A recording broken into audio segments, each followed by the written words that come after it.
आज का अपना सेशन हम लोग स्टार्ट करते हैं।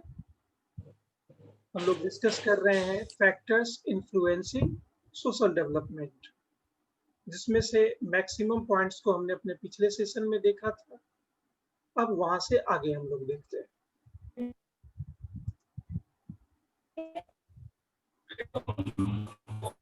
Kindly mute your mic please.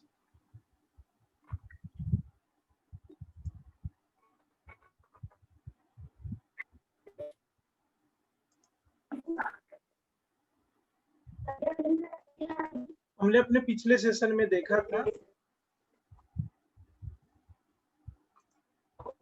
Heredity को, फिजिकल एंड मेंटल डेवलपमेंट को, इमोशनल डेवलपमेंट को, family, methods of nurture, economic status, social system, school, teacher and games. अपने इस सेशन में हम लोग डिस्कस करने वाले हैं वहां से आगे के पॉइंट्स के ऊपर। इस क्रम में हमारा पहला पॉइंट है ग्रुप्स, यानी समूह। समूह हमारे सोशल डेवलपमेंट को प्रभावित करता है। हम जिस किसी भी समूह के सदस्य होते हैं, देखिए सामाजिक समूह दो तरह के होते हैं, ठीक है। एक होता है फॉर्मल ग्रुप, दूसरा होता है इनफॉर्मल ग्रुप। तो दोनों ही तरह के संस्थाओं के सदस्य के रूप में हम जो कुछ भी सीखते हैं। Kindly mute your mic. किसका माइक ऑन है प्लीज?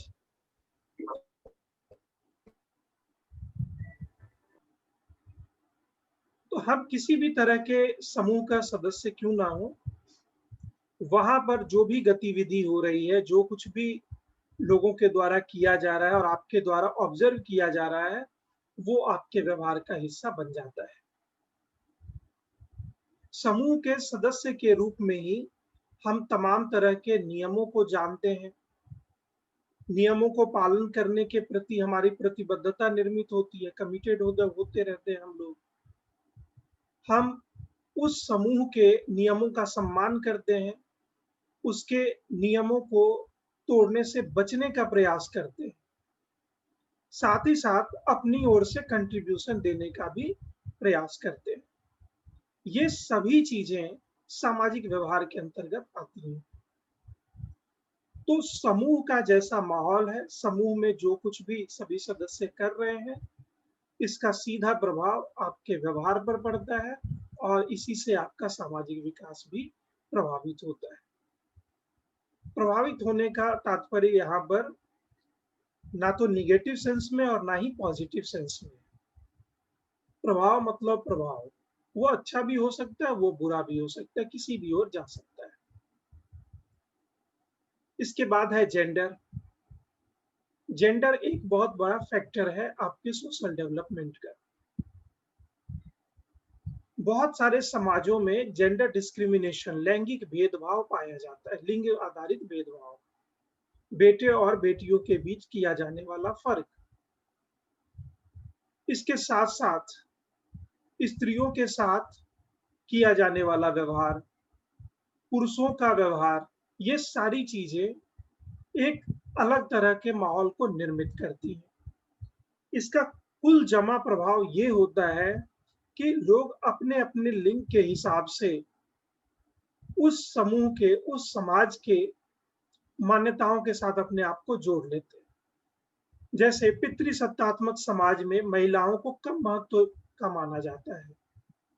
उनका काम माना जाता है घर में रहना, घर के काम करना और बच्चे को जन्म देना, बस इतना ही। मातृसत्तात्मक परिवार में आप अगर आ जाएं तो आप वहां पर देखेंगे कि वहां समानता पर आधारित समाज होता है। लड़के और लड़कियों के बीच में फर्क नहीं होता है। वहां के सोशल ट्रेडिशंस में भी ये चीज आपको देखने को मिलेगा। वहां के लोक गीतों में ये प्रभाव देखने को मिलेगा, लोक कथाओं में ये चीज देखने को मिलेगी। तमाम तरह की जो चीजें हैं, जो समाज में रीति रिवाज कर्मकांड के रूप में अपनाई जा रही हैं, हर जगह वो चीज आपको देखने को मिलेगा। तो आप जिस तरह के बैकग्राउंड में रह रहे हैं, वहां पर जेंडर बेस्ड बायसनेस किस तरीके का है, वैसा ही आपका स्वभाव निर्मित हो जाएगा। इसके साथ साथ बहुत सारे जगह पर ये देखा गया है, जहाँ की महिलाएं, जहाँ की स्त्रियां अपने आप को असुरक्षित महसूस करती हैं, उनके सामाजिक विकास पर उनकी इस मान्यता का, उनके इस सोच का, उनके इस डर का प्रभाव पड़ता है। उनके बॉडी लैंग्वेज तक में ये परिवर्तन आपको देखने को मिल सकता है। ठीक है, तो जेंडर बहुत बड़ा फैक्टर होता है आपके सोशल डेवलपमेंट को प्रभावित करने के रेफरेंस में।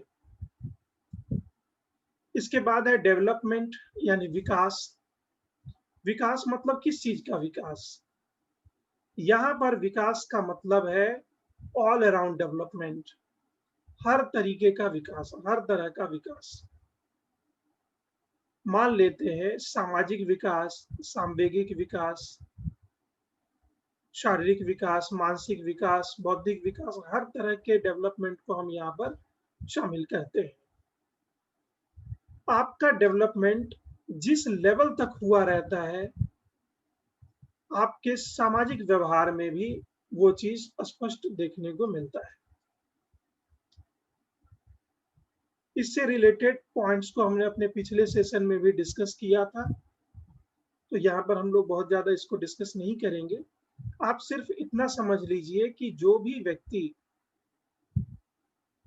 अपने ऑल अराउंड डेवलपमेंट की दिशा में जिस हद तक बढ़ चुका है, उसके सामाजिक व्यवहार पर उसकी छाप स्पष्ट देखी जा सकती है। इसके बाद है लिंग्विस्टिक डेवलपमेंट, भाषाई विकास। भाषाई विकास भी आपके सोशल डेवलपमेंट को प्रभावित करती है। और ये यहाँ पे दो चीजों को हम लोग देखेंगे। एक तो हम ये देखते हैं कि जो व्यक्ति जितने अधिक सोशल ग्रुप के साथ इंटरेक्ट होता है, उसका लिंग्विस्टिक डेवलपमेंट उतना ही ज्यादा होता है। जैसे किसी ऐसे व्यक्ति को आप देखें जो अलग अलग स्टेट में बहुत घूमा हो, सब जगह पे गया हो, तो वो हर स्टेट के अलग अलग भाषाओं का थोड़ा बहुत ज्ञान रखने लगता है। जहां भी जाता है वहां की भाषाओं के दो चार शब्द हर बार नई नई चीजों को सीख लेता है, तो उसका भाषाई विकास बहुत ज्यादा समृद्ध हो जाता है। लेकिन यहाँ पर एक पक्ष और भी है कि जिसका भाषाई विकास जितना अधिक विकसित होता है, मतलब जिस हद तक भाषाई विकास हुआ रहता है, उसी हद तक उसका सामाजिक विकास भी होता है। कारण है कि भाषा का विकास आपके अंदर एक महत्वपूर्ण योग्यता को विकसित करता है, जिसको मैंने अपने पिछले सेशन में बताया था। काइंडली आप लोग आज मुझे बताएं कि भाषाई विकास आपके अंदर कौन सी महत्वपूर्ण योग्यता को विकसित कर देता है।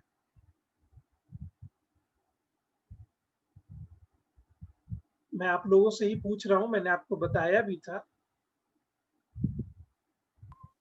भूल गए? सर भाषा वह माध्यम है जिससे हम लोग कोई अगर कुछ बोलता है तो सीखते हैं, समझते हैं।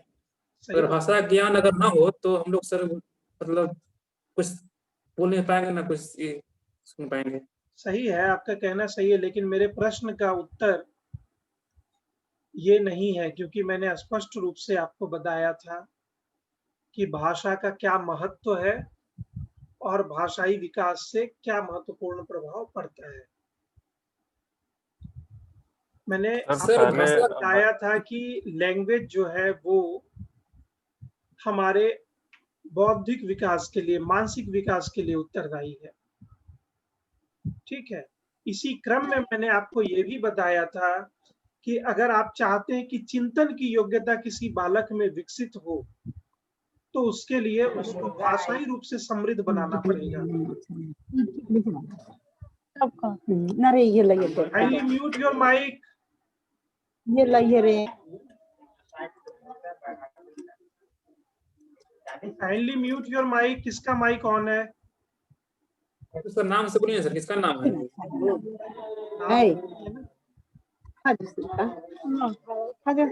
एक मिनट।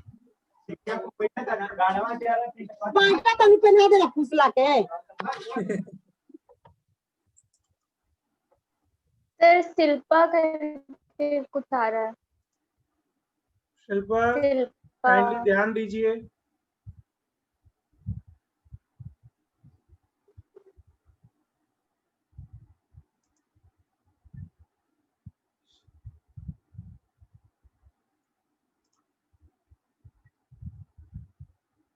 तो उस क्लास में मैंने आप लोगों को बताया था कि अगर किसी बालक का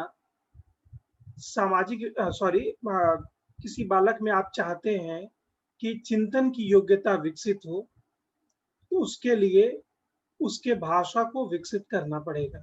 और भाषा को कैसे विकसित हम कर सकते हैं, तो मैंने उसके लिए बताया था कि वो जितना अधिक अध्ययन करेगा या जितने अधिक सोशल ग्रुप्स के साथ इंटरेक्ट होगा, उसकी भाषा उतनी ही विकसित होगी। ठीक है, तो अब इसको मत भूलिएगा, ये बहुत ही महत्वपूर्ण पॉइंट है। लिंग्विस्टिक डेवलपमेंट का सीधा संबंध हमारे चिंतन की थिंकिंग प्रोसेस से होता है। सोचने के लिए क्या चाहिए? सोचने का खुराक ही है लैंग्वेज। मैंने आपको ये भी बताया था कि अगर आपके पास कोई लैंग्वेज नहीं हो तो आप सोच ही नहीं पाएंगे। सोचने के लिए अनिवार्य शर्त है लैंग्वेज। तो लिंग्विस्टिक डेवलपमेंट से आपके अंदर चिंतन की योग्यता विकसित होती है, और जितना ज्यादा आप चिंतन करते हैं, इसका मतलब है कि उस चीज को, उसके बारीकी को, उसके अच्छे बुरे हर एक एस्पेक्ट को आप गहराई से समझते हैं, और इससे आपका सामाजिक व्यवहार निर्मित होता है, प्रभावित होता है। इसके बाद है पर्सनैलिटी डेवलपमेंट। पर्सनैलिटी डेवलपमेंट यानी व्यक्तित्व का विकास। व्यक्तित्व के नाम से एक अलग चैप्टर आपको बीएड में C3 में पढ़ना होता है। व्यक्तित्व को लेकर के तमाम तरह की चीजें बताई जा चुकी हैं पहले भी आपको क्लास के दौरान। देखिए, व्यक्तित्व को इंग्लिश में हम लोग पर्सनैलिटी कहते हैं, और ये परसोना से निकला है। परसोना का मतलब होता है ग्रीक भाषा में नकाब। तो पहले के जमाने में जो रोल प्ले करने वाले लोग होते थे ड्रामा वगैरह में, तो सबसे जो इनिशियल फॉर्म वहां का है, वहां पर क्या होता था कि अलग अलग कैरेक्टर्स के नकाब रखे हुए रहते थे, और जिसका भी वो रोल प्ले कर रहा है उसका मुखौटा अपने सामने लगा लेता था। इस तरीके से रोल प्ले करना है। जैसे अगर रामायण की बात हो, तो जब हनुमान का सीन आया तो उसने हनुमान का मुखौटा आगे लगा लिया, जब राम का सीन आया तो उसने राम का मुखौटा अपने सामने लगा लिया। इस तरीके का वहां पे चलता था। ठीक है, तो उसी परसोना से, उसी नकाब से ये वर्ड निकला पर्सनैलिटी। तो हर जगह का अपना अलग अलग मान्यता है। हिंदुस्तान में जो हिंदी भाषा है उसमें व्यक्तित्व का मतलब होता है एक व्यक्ति का जो कुछ भी है वही उसका व्यक्तित्व है। यानी वो कैसा दिखता है, उसके काम किस तरीके के हैं, उसका स्वभाव कैसा है, उसकी आवाज कैसी है, उसका रहन सहन कैसा है, सब कुछ उसका व्यक्तित्व कहलाता है। तो आपके व्यक्तित्व का विकास आपके सामाजिक विकास को प्रभावित करता है।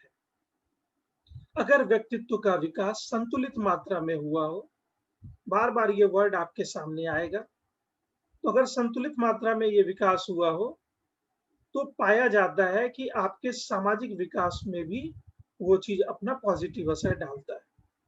अगर किसी का व्यक्तित्व पूर्णतः विकसित नहीं हो पाया हो, या जिस मात्रा में विकसित हुआ रहता है उसी मात्रा में उसके अंदर सामाजिक गुण भी पाए जाते हैं। आप अलग अलग तरह के लोगों से हर रोज मिलते हैं, आप उसके बारे में जो एक धारणा बनाते हैं उसके कुछ चीजों को देख करके, तो जिन चीजों को देखकर आप अपनी धारणा निर्मित कर रहे हैं वही उसका व्यक्तित्व है। ठीक है, और अपने व्यक्तित्व से प्रभावित होकर के ही वो कोई भी सामाजिक व्यवहार अपने आम जीवन में प्रदर्शित कर रहा होता है। इसके बाद है कल्चर।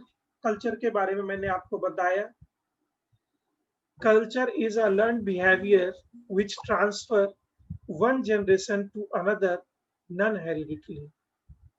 यानी समाज के सदस्य के रूप में समाज में ही सीखा गया ऐसा व्यवहार जो एक पीढ़ी से दूसरी पीढ़ी में गैर अनुवांशिक तरीके से हस्तांतरित होता हो, वही कहलाता है कल्चर। कल्चर को सोसाइटी का प्रोडक्ट माना जाता है, समाज का उत्पाद एर्च कोविड की ये परिभाषा भी मैंने आपको बताई, a man and his work is culture. एक मनुष्य और उसके द्वारा किए जाने वाले सभी कार्य संस्कृति कहलाते हैं। संस्कृति वास्तव में अमूर्त पक्ष है। ठीक है, संस्कृति वास्तव में अमूर्त पक्ष है, क्योंकि मनुष्य का जो व्यवहार है वो हमेशा मौजूद नहीं रहने वाला है। वहाँ उस सभ्यता का, उस सोसाइटी का फिजिकल जो कह सकते हैं या मटेरियलिस्टिक एविडेंस जरूर मिल सकते हैं, लेकिन उनका रीति रिवाज कैसा था, कैसे गाने गाते थे, कैसे साहित्य पढ़े जाते थे, किस तरह का लोक नृत्य था, किस तरह की मान्यताएं प्रचलित थी, ये सभी चीजें अगर किसी फिजिकल एविडेंस पे अंकित है तभी देखी जा सकती हैं। मूल स्वरूप में उसको नहीं जाना जा सकता, कोई आकार नहीं है इसका, तो वो अमूर्त होता है। लेकिन ये चीज आपके सोशल डेवलपमेंट को इन्फ्लुएंस करता है, उसको प्रभावित करता है। ठीक है, जैसे आप बचपन से एक चीज सीखते आए हैं जो भारतीय परंपरा है उसके अनुसार कि सर्वधर्म समभाव।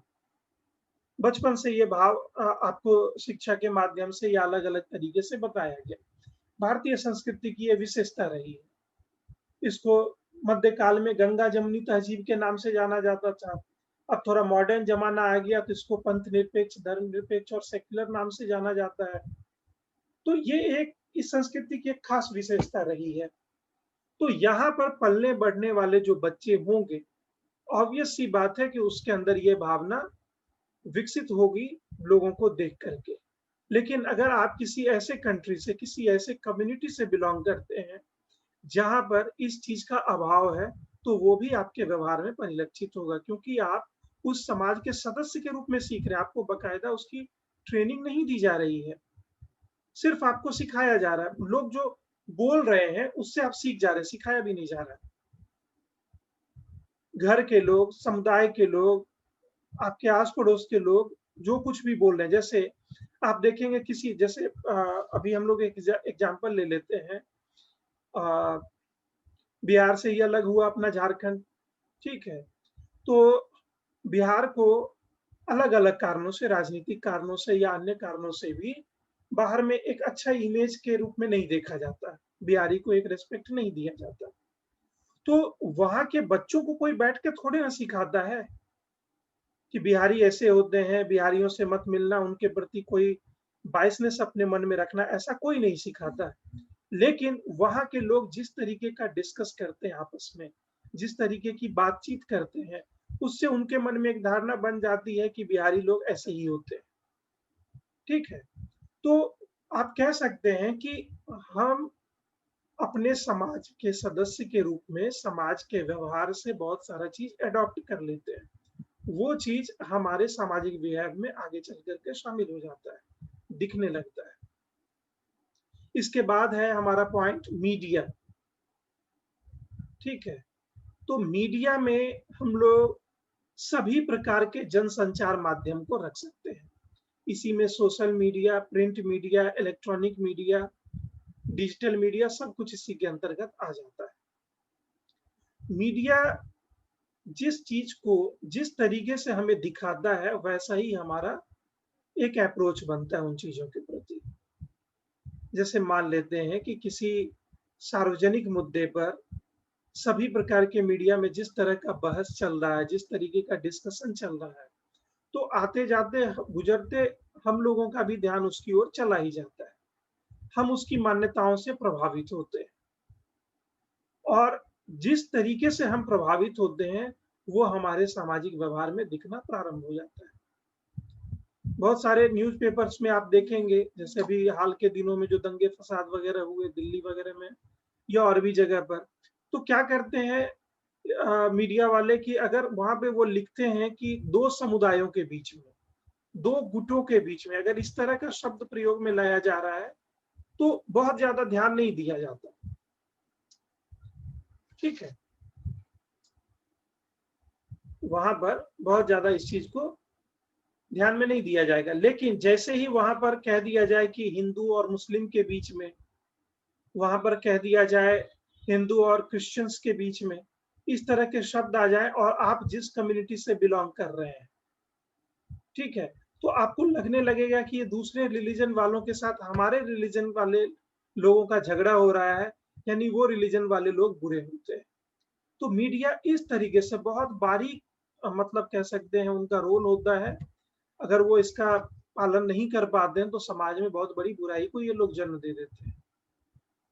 पॉजिटिव सेंस में अगर हम लोग देखें तो मीडिया के ऊपर बहुत बड़ा दायित्व होता है कि वो सच दिखाए, सच के ऊपर डिस्कस करे, सही चीजों का पता लगाए, जो जेन्युइन मुद्दे हैं उसके ऊपर बहस करे या उसके ऊपर न्यूज कवर करे।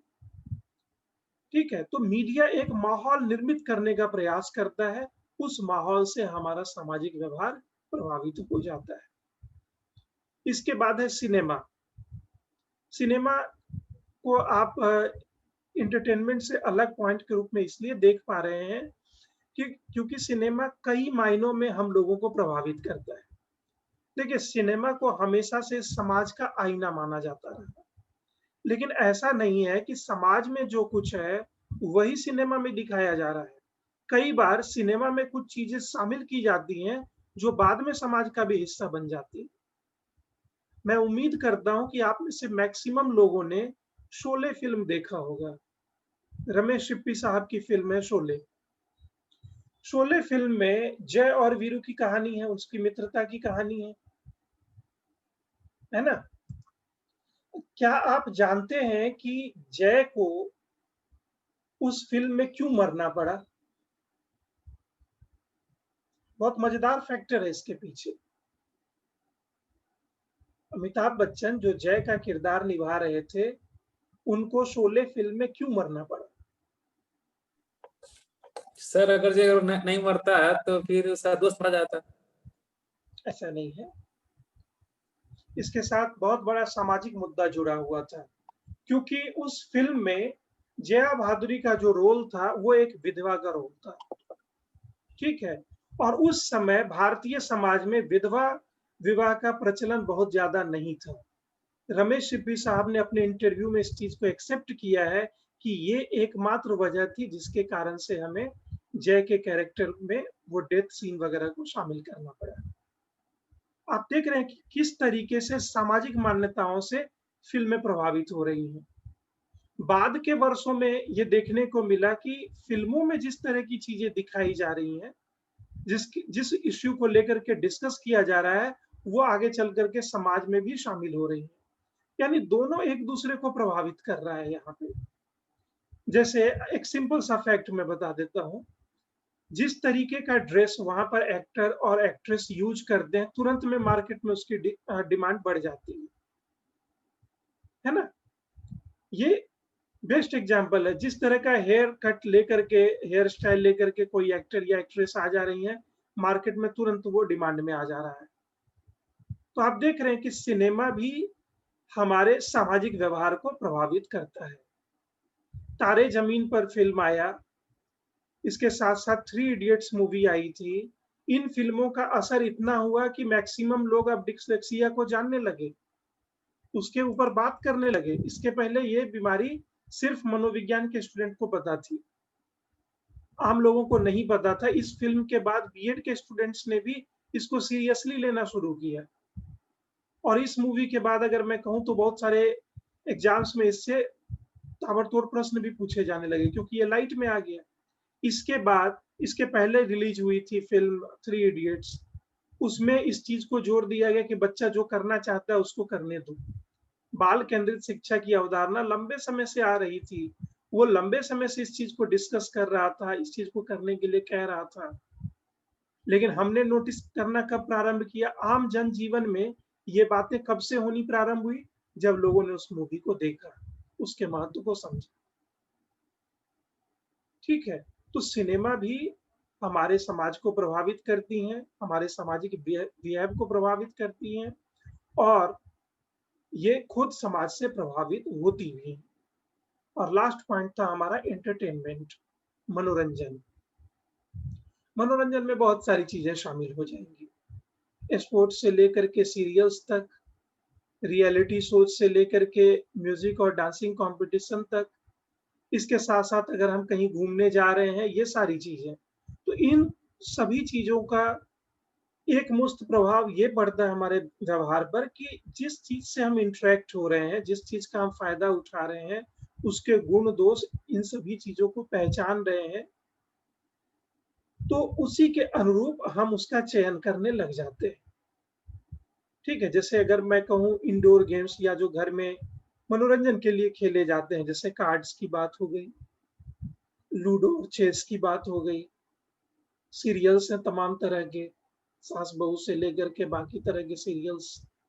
इसके बाद फिर आप देखते हैं जो डांसिंग कंपटीशन है, रियलिटी शोज हैं, ये सारी चीजें। तो इन सभी चीजों को देख करके भी हमारा दिमाग खुलता है, ये सच्चाई है। आप तरह तरह के शब्द को तरह तरह के जो वहां पर कमेंट वगैरह यूज किए जाते हैं, अलग अलग जगह के लोग आ रहे हैं। जैसे एक एग्जांपल मैं यहाँ देता हूँ, कपिल शर्मा का जो है लाफ्टर शो, उसमें आप देखेंगे कि अलग अलग एरिया के, जैसे साउथ इंडिया के भी आते हैं एक्टर एक्ट्रेस अपने फिल्म को प्रमोट करने, नॉर्थ इंडिया के भी हैं, अलग अलग बैकग्राउंड के लोगों को भी वहां पर बुलाया जाता है। तो वहां पर आपने देखा होगा कि जिस जगह से वो आ रहे हैं वहां के कुछ न कुछ शब्द को बोल रहे हैं, वहां के किसी मान्यता को, कोई स्टोरी को वो बोल रहे हैं। इसको सुन करके बहुत सारा चीज समझने को मिलता है।